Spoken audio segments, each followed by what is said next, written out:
Et il a fait parler donc tout son talent. Le terrain et Vincent Boubacar donc il va évoluer à Vincent Boubacar. Bobo, c'est passé. Can he get the one? He beats the throw, he takes it. Oh, Vincent Boubacar. C'est peut-être un espoir, il faut y aller.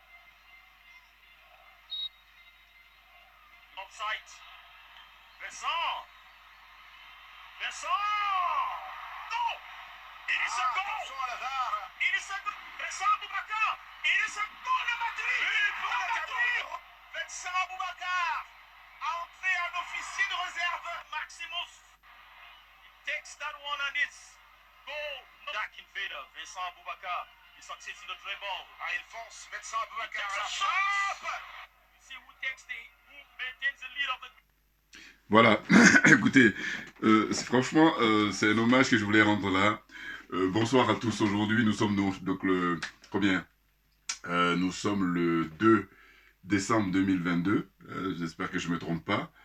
C'est pour rendre hommage en fait à Vincent Boubacar. Il est extraordinaire. Franchement, c'est là le plaisir que peut apporter le football. Évidemment, le sport le plus populaire au monde et en Afrique notamment.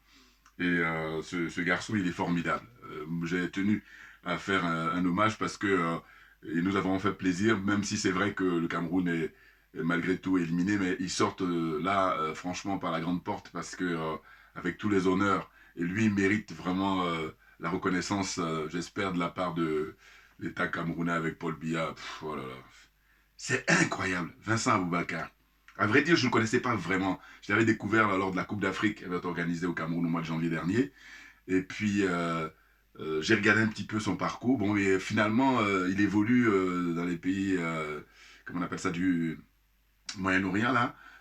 Mais il mérite, lui, de jouer dans un très, très grand club. Même quand je l'ai vu là jouer tout le mondial et tout, je me suis dit, mais c'est quel gâchis. Et il est très, très bon, ce monsieur. Ah non, mais franchement, il est impressionnant. Lui, il a la gagne. Voilà. Et c'est ce qui manque souvent dans pas mal d'équipes en général et l'équipe africaine en particulier. Ah ouais, ouais. Franchement, Vincent Aboubacar, moi, il m'impressionne. Là, j'ai montré l'extrait là, du lob qu'il fait, mais le lob, bon, on peut le faire à l'entraînement, on le fait facilement à l'entraînement. Mais là, il a osé le faire là au mondial. Mais il faut le faire, chapeau, mec. Puis en plus, il réussit parce que tu peux faire le lob et puis les rater.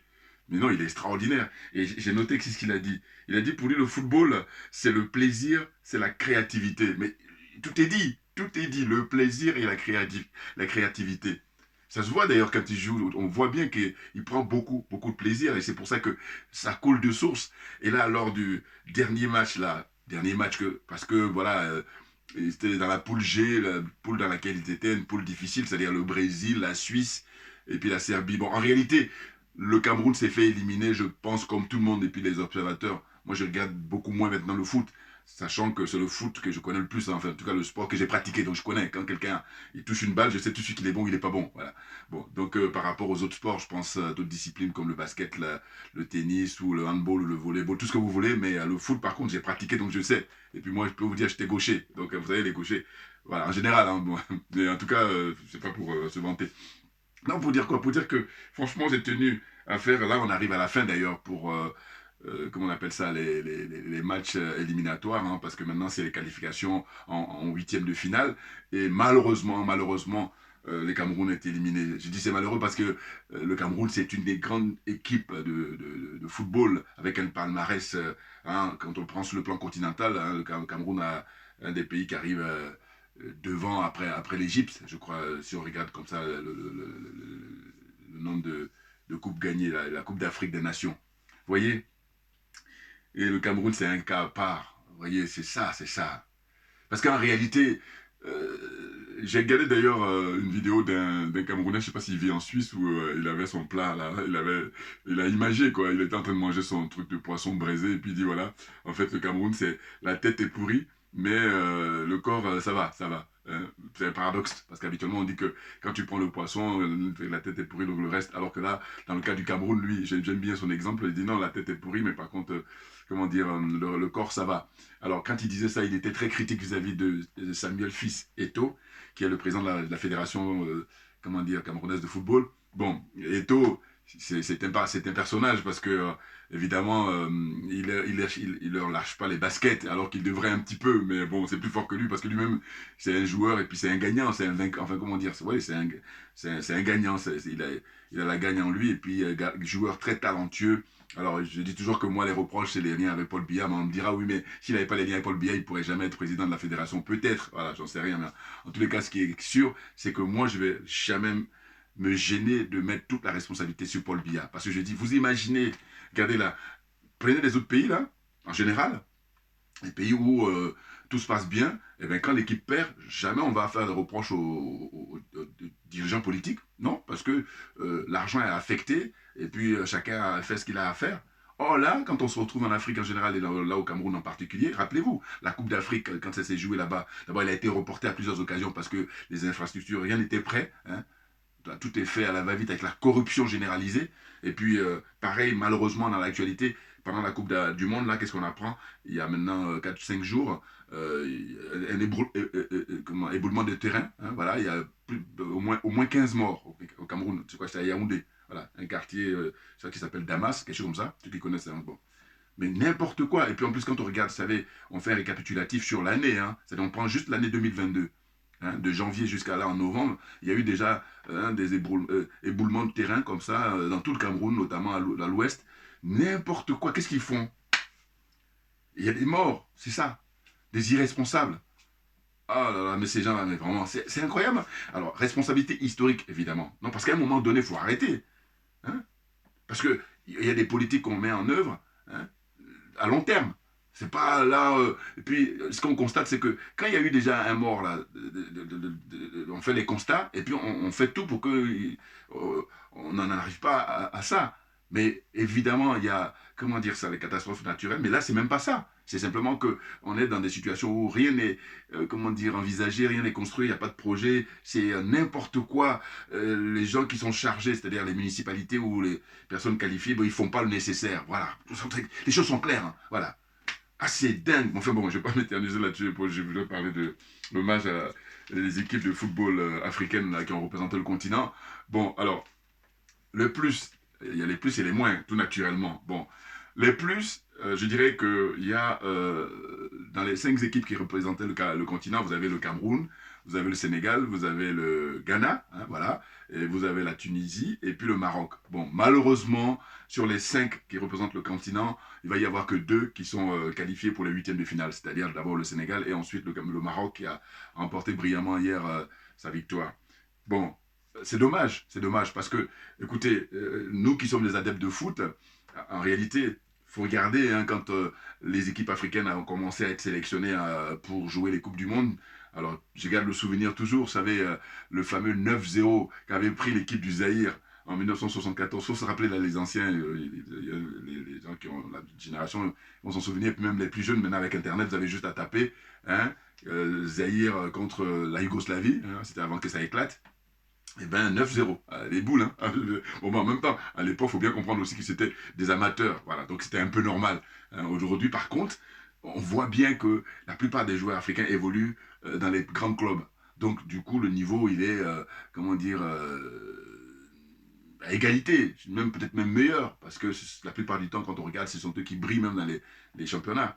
Et donc, pour ces équipes-là, moi j'ai regardé d'abord le premier match du Sénégal et je dois dire que j'étais en colère quand je regardais. Pourquoi? J'étais en colère dans le sens où il y a un potentiel énorme. Et d'ailleurs même l'équipe des Pays-Bas, ils étaient désemparés parce que ils flottaient, comme on dit en termes footballistiques. Je ne sais pas si c'était comme ça dit dans les autres pays, mais je sais qu'en Côte d'Ivoire, nous par exemple, quand quelqu'un n'est pas au niveau, on dit qu'il flotte. Voilà. Donc on voyait bien que l'équipe des Pays-Bas, ils ont pris confiance après. Hein, on va dire quoi, 15-20 minutes avant la fin, parce qu'ils ont vu que les autres, ils n'arrivaient pas comment dire, à prendre le dessus. Et du coup, voilà, par expérience, hein, parce qu'eux, ils ont l'expérience de la compétition. Mais en tous les cas, moi, ce qui me met hors de moi, c'est que je dis, l'équipe du Sénégal a un potentiel énorme. Maintenant, ce qui leur manquait, c'est la gagne.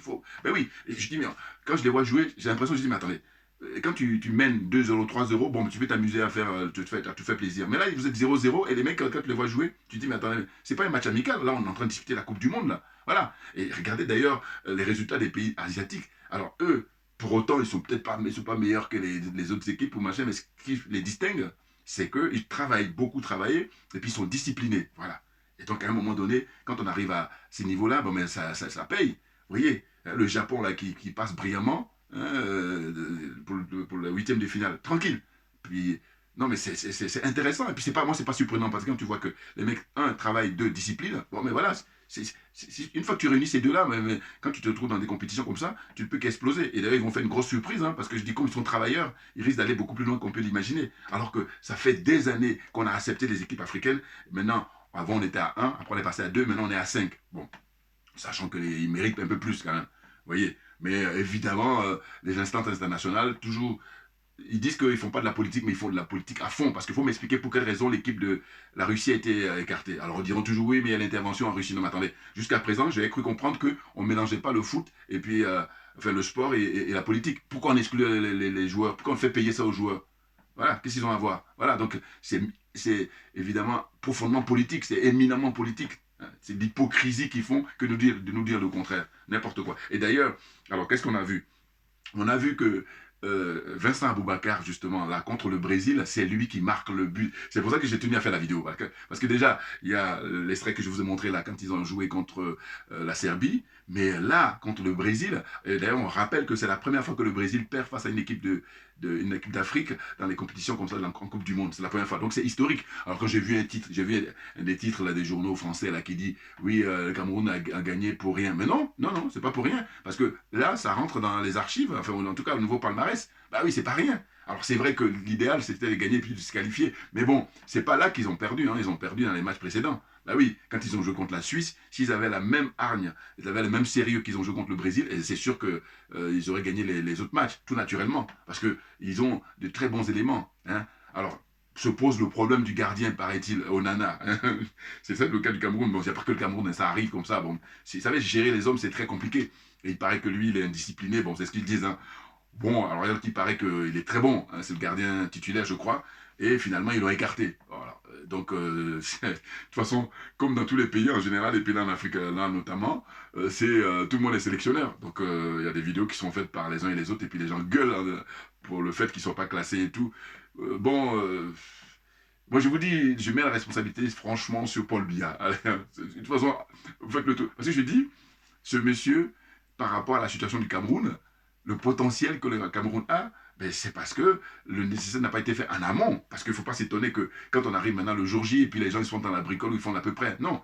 Hein. Et puis que Samuel Eto'o, par exemple, se permettent d'être en même temps le président de la fédération, en même temps sélectionneur. Bon, il est gentil, mais c'est vrai que c'est lui qui a imposé, bon, on me dira c'est ce qui se passe pour le président de la fédération, mais en tous les cas, les liens qu'il a avec Rigobert Song, qui est un garçon formidable que moi j'ai déjà rencontré, vraiment, il est charmant. Vraiment, il est simple, voilà, c'est ça qui m'avait botté quand on a eu l'occasion de se raconter, ça remonte à quelques années à Paris, vraiment très très bien. Bon, mais ce que je veux dire, c'est que il y a le poids de Samuel Eto'o, donc c'est pas évident. C'est vrai qu'il doit lâcher un peu prise pour que les gens puissent vivre leur vie, mais c'est plus fort que lui, parce que lui c'est un footballeur professionnel et qui a la gagne. Donc bon, moi c'est difficile, voilà, c'est difficile. Voilà. Maintenant, dans les interviews qu'il avait données, il avait dit que le Cameroun allait aller beaucoup plus loin. Bon, malheureusement, c'est pas le cas. Hein. Bon, ça veut dire qu'il y a du travail. Hein. Donc, comme je disais tout à l'heure, regardez les pays asiatiques, c'est le travail et la discipline. Voilà. Il faut les y associer, travailler discipline, et le résultat tombe. D'autant que chez nous, il y a des gens qui sont très très talentueux. Vous regardez toutes les équipes africaines. Voilà. Le Sénégal sans le meneur de jeu, Mané, là. Bon, eh ben, on aurait imaginé que le Sénégal irait pas plus loin, alors que là, c'est le premier pays d'ailleurs à se qualifier pour les huitièmes de finale. Et ils peuvent même aller encore plus loin, pourvu qu'ils y mettent le travail de la discipline et puis surtout la gagne. Voilà, faut gagner. Il faut avoir la gagne, parce que là, moi je vous dis, très franchement, par rapport à le fait que je pratiquais le foot, il y a des gens qui, quand je supporte comme ça en train de regarder comme spectateur, il y a des gens qui ne sont pas bons techniquement, mais par contre quand on la gagne, Basiboli n'est pas bon, mais il a la gagne. Qui encore que je vais citer, qui me vient comme ça à l'esprit, parce qu'il n'y a pas que Boli, mais en tout cas j'aime ça, c'est-à-dire que je dis le mec il n'est pas bon techniquement, mais Liam Thuram pareil, pas très techniquement bon, mais c'est des gens qui en la gagnent. Et c'est hyper important quand on est dans les compétitions. Ben oui, non, parce que vous êtes très bon, talentueux, mais si vous n'avez pas la gagne, bon, dans ce cas-là, je dis bon, on va vous garder quand il va les matchs de gala. Voilà, les matchs de gala, hein, les matchs amicaux. Voilà. Et là, quand on vient jouer la compétition, parce que là, ce qui importe, comme on dit, je me rappelle en football au pays, de dominer n'est pas gagner. Ah. Tu peux dominer, mais à la fin, on demande qui c'est qui a gagné. C'est ce qui se passe. Parce que quand on regarde là, les résultats, les Pays-Bas qui a 2-0 contre le Sénégal, c'est quelqu'un qui ne connaît pas, il va penser que le Pays-Bas ont dominé, alors que non, pas du tout. Les Pays-Bas ont gagné par le fait qu'ils ont l'expérience, donc ils ont une certaine maîtrise, et ils ont joué le temps. Hein. Les buts qu'ils ont gagnés, c'est vers la fin. Oui. Alors que si il y avait justement la gagne, alors on dira toujours oui, mais les Sénégalais, c'est parce qu'ils sont jeunes de tout. Mais oui, mais là, dans ce cas-là, rentre en ligne de compte aussi les managers et puis l'entraîneur. Hein, parce que lui, en plus, l'entraîneur, il est bon, hein, mais simplement, comment dire ça, tu as beaucoup plus de recul. Et donc, faut, dans les vestiaires, faut faire comprendre. Regardez, l'entraîneur de l'Arabie Saoudite, le français, comment il s'appelle je dis son nom là, bon, vous allez le connaître parce qu'il a entraîné déjà les équipes africaines. Hein, il a même fait gagner la Coupe d'Afrique, l'équipe de Zambie et puis l'équipe de Côte d'Ivoire. Bon, mais lui, c'est chaud dans les vestiaires, hein, mais oui, mais c'est normal. Enfin, je veux dire, il faut laisser voir ce qu'on veut. Soit on vient faire un match amical et donc c'est pas les mêmes enjeux, un match de gala, c'est pas les mêmes enjeux, mais là, quand on vient pour la Coupe du Monde, voilà, quand tu livres bataille et puis voilà, à un moment donné, tout le monde voit, tout le monde est témoin que tu as vraiment fait ce que tu pouvais, on n'a rien à dire. Mais il y a des gens, ils branlent rien, ils se font plaisir. Alors je dis non, c'est pas l'endroit. Voilà, enfin pour ça c'est mon point de vue toujours, hein, vous comprenez. Voilà, donc je disais les points positifs, c'est le fait que les sélectionneurs là, je crois que ça doit être la première fois pour la Coupe du Monde, les 5 équipes, 5 pays, hein, il n'y a que des entraîneurs locaux, voilà. Hein. Au Sénégal c'est un Sénégalais, au Ghana c'est un Ghanéen, qu'est-ce qu'il y a encore donc Sénégal, Ghana, voilà, qu'est-ce que j'ai oublié encore Cameroun, voilà, Cameroun, hein, on a le général Hugo Bersong, hein, et puis le Maroc, c'est un Marocain, Tunisie, également un Tunisien, voilà, là, ça a de la gueule, parce que franchement, aujourd'hui, à l'époque où on vit, avec les expériences des uns et des autres, c'est terminé, il faut arrêter cette espèce de colonialisme comme ça, qu'on retrouve dans tous les secteurs, voilà, hein, voilà, non, il faut arrêter. Hein. Alors, franchement, hein, il fut un temps, oui, mais à un moment donné, on doit s'épanouir, on doit s'émanciper. Hein, s'émanciper, c'est le mot. Voilà, c'est-à-dire tu te prends en main. Et c'est possible parce qu'on a beaucoup de joueurs là qui sont à la retraite, eh ben, on leur fait confiance. Et puis si le mec est assuré, on continue, s'il continue, on le remplace par un autre. Parce qu'il y en a plein d'ailleurs, parce qu'on est dans le sport co, là. On n'est pas comme au tennis ou dans les autres sports individuels où c'est beaucoup plus difficile, non. Voilà, et encore, et encore. Vous comprenez ce que je veux dire? Voilà, donc là, je t'ai à donner mon point de vue là. Je n'ai pas pris mes lunettes et puis bon, je vais me débrouiller. Donc, grand hommage, big up au frère Vincent Aboubakar. Franchement, moi, il m'épate. Parce que ça nous rappelle les souvenirs. Rappelez-vous les Yekini, à l'époque, dans la Coupe du Monde, là, je ne sais plus c'était en quelle année, hein, qui marque le but comme ça, où on était tous avec des frissons. Mais c'était... Là, ce qu'ils viennent faire, là... Alors, c'est vrai que le règlement dit quoi? Le règlement dit, oui, il ne faut pas enlever les maillots. Donc, tu parles. Alors, les mecs, ils vont faire la promo pour LBT, là, ou je sais pas quoi, là. Hein, les trucs d'homosexuels, enfin, je sais pas. Voilà. Ils vont faire la promo de ça. Hein, d'ailleurs, les Qatars, là, ils ont dit, non, allez vous faire foutre. Voilà, et c'est pour ça qu'ils sont hypocrites. C'est-à-dire qu'en réalité, ils disent, ouais, il faut boycotter le Qatar. J'ai dit, mais attendez, est-ce que vous êtes sérieux là? Mais là, ils sont toujours dans leur exercice d'hypocrisie. Hein. Là, j'ai dit, bon, si vous voulez boycotter, mais boycottez ça en amont, parce que ça a été décidé. Il y a beaucoup d'argent qui est en jeu, et on construit des stades. Alors, quand ils évoquent, oui, les gens ont été maltraités, mais il faut le dire dès le début. D'accord que ça leur tombe dessus. Non, c'est l'hypocrisie, parce qu'ils ont vu que les Qatar, c'est pas... comment dire, les pays africains où là, open bar, c'est-à-dire que tout ce qu'on veut, on accepte. Pourquoi? Parce qu'il y a un gros corrompu là qui prend tout et puis qui sacrifie hein, la dignité des autres. Voilà, c'est ça. Donc, à vrai dire, bon, c'est vrai que de toute façon, le Cameroun est éliminé, donc le carton rouge, alors je ne sais pas si c'est valable pour une autre compétition, voilà, mais à tous les cas, franchement, ça ne change rien, voilà. Je dirais même que lui, il rentre dans l'histoire, et moi, c'est ça qui m'intéresse. Voilà. C'est le fait que Vincent Aboubakar rentre dans l'histoire par son talent, et puis il a la gagne. Voilà. Lui, il a les deux, par contre. Parce que des fois, quand j'ai cité tout à l'heure certains joueurs, j'ai dit qu'ils n'ont pas la gagne, qu'ils n'ont pas des talents, fait qu'ils ne sont pas techniciens, mais qui ont vraiment la gagne, et ils font la différence. Voilà. C'est-à-dire, le jour J, le moment venu, ils le font, et c'est ce qu'il faut. Parce qu'après, on est venu là pour gagner. Hein. Voilà. Parce que ça dépend des compétitions. Donc voilà, on est d'accord. Donc franchement, moi, il me plaît beaucoup, hein, Vincent Aboubakar, là, ça se voit, là, il prend du plaisir, il le dit. Vous voyez?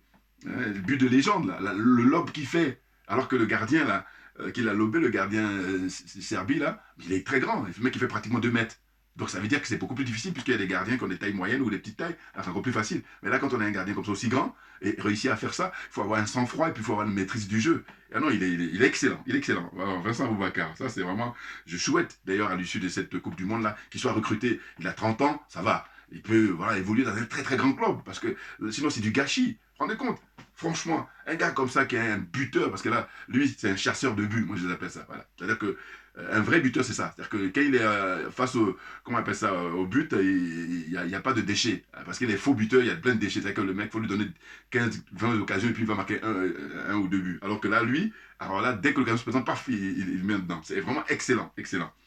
Vous voyez, qu'est-ce que je voulais dire encore? Il y a voilà, l'affaire Onana, dont j'en ai déjà parlé, en disant que voilà, il est indiscipliné, c'est pour ça qu'ils l'ont mis de côté. Bon, ça se discute, ça se discute, ça se discute. Qu'est-ce qu'il y a encore 9 minutes, voilà, c'est ça. Donc je disais que le but qu'il a marqué contre le Brésil, c'est 9 minutes dans les arrêts de jeu. Hein. Franchement, évidemment, on souhaitait qu'il marque pour l'honneur, et il a fait le mec. Ou le Cameroun en général, mais surtout lui en tant que buteur, il l'a fait. Mais les Brésiliens n'ont rien compris, parce qu'ils ont mis le forcing depuis le début, et le Cameroun a tenu, hein, ils ont tenu. Et j'ai dit, la résistance qu'ils ont eue là, le match qu'ils ont livré, ils auraient fait ça dans les autres matchs précédents, mais ils auraient pu les gagner, naturellement. Vous voyez, parce que c'est vraiment très dommage, voilà. Ça, c'est dommage, c'est vraiment ce qu'on peut dire pour l'équipe du Cameroun qui s'est fait éliminer très tôt, alors qu'il méritait d'aller un peu plus loin. Alors on dirait ça pour toutes les équipes, mais bon, ça dépend. Hein. On voit là les capacités des équipes, c'est dommage. Moi, c'est ce que je trouve à dire. C'est ce que je trouve à dire.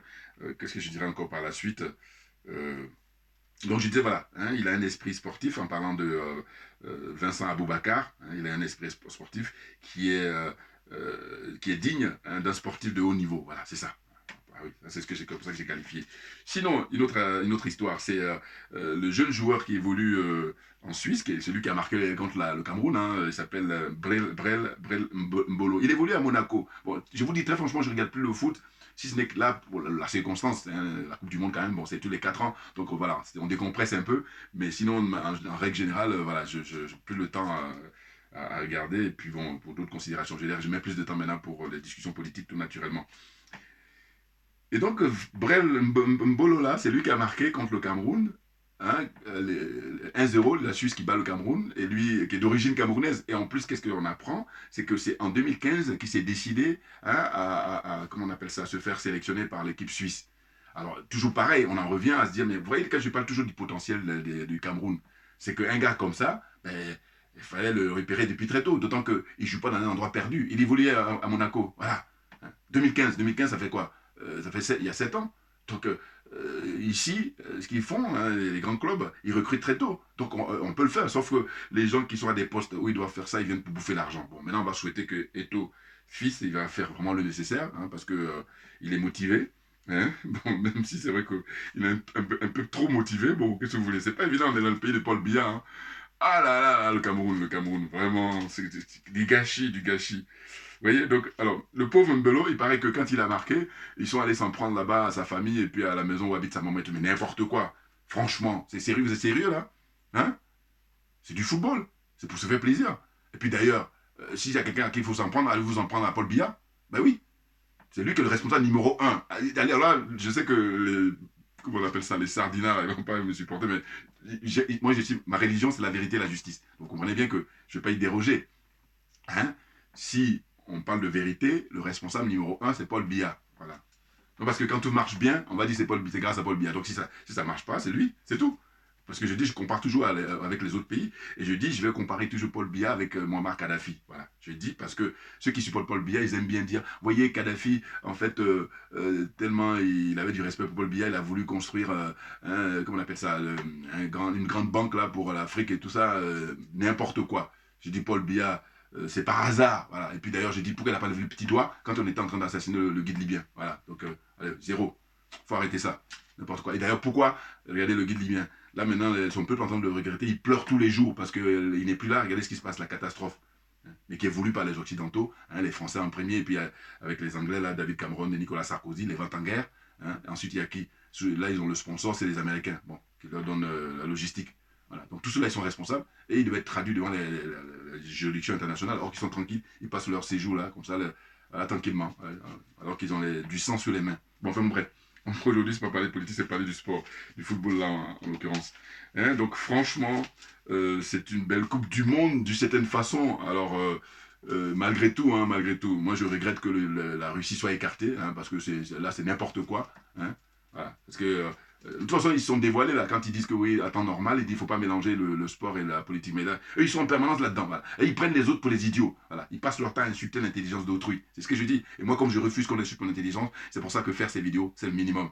Voilà. Et j'ai oublié de me présenter. Djoubian, c'est mon surnom sur le net. Et je suis un panafricain très convaincu. Voilà, vous voyez, là, on parle du sport, là, c'est pour ça, mais c'est plus fort. Parce que de toute façon, moi, je pense que, qu'on le veuille ou non, la politique, c'est elle qui contrôle tout. Voilà. Voilà. C'est-à-dire qu'il y a des gens qui vont dire, oui, je ne fais pas de politique, mais tu ne fais pas la politique, va te faire. Elle va s'occuper de toi. Voilà. C'est pas compliqué. Et puis, c'est tellement vérifié. Bon, moi, ça, je suis convaincu de ça depuis très longtemps. Voilà, c'est pas maintenant là que j'en suis conscient de ça. Vous voyez? Donc, qu'est-ce que j'ai oublié de signaler encore pour terminer? Le Sénégal donc, et le Maroc, voilà, ils sont qualifiés. C'est les deux pays qui vont représenter. Franchement, 2 sur 5, c'est moyen. Voilà. Hein? Au moins 3 sur 5. L'idéal, c'est les 5 sur 5. Puis c'est possible, hein, franchement, avec le potentiel qu'ils ont. Mais 2 sur 5, franchement, bon, on me dira, il vaut mieux ça que même parce qu'ils auraient pu même tous se faire éliminer. Parce que voilà. Mais franchement, ils ont du mérite. Aussi bien l'équipe du Sénégal que l'équipe du Maroc qui est très très en forme. Vous voyez? Et voilà, c'est pour ça que j'en ai terminé là. Franchement, c'est ce qui m'a poussé à faire cette vidéo. J'aurais pu la faire, je sais pas, d'ici ou avant, ou en tout cas. Mais en tout cas, ce soir, j'ai tenu parce que quand j'ai regardé le match là et le but comme ça de Vincent Aboubakar, j'ai dit non, là, moi j'aime trop le truc direct. Parce que là, il nous a fait vraiment vibrer là. Et il a beaucoup de mérite, ce frère, qui a juste 30 ans et qui lève la dignité, hein, du football africain et en général et du football camerounais là en l'occurrence. Et c'est la classe. Voilà. Hein. Big up à lui, à Vincent Aboubakar, et puis merci à vous tous. Et la compétition continue. Il faut souhaiter que le Sénégal et puis le Maroc ils aillent beaucoup plus loin que ça. Hein. Même jusqu'au bout. Pourquoi pas. Voilà. Merci pour votre attention et puis à très bientôt. On est ensemble, on lâche rien parce que c'est nous qui avons raison.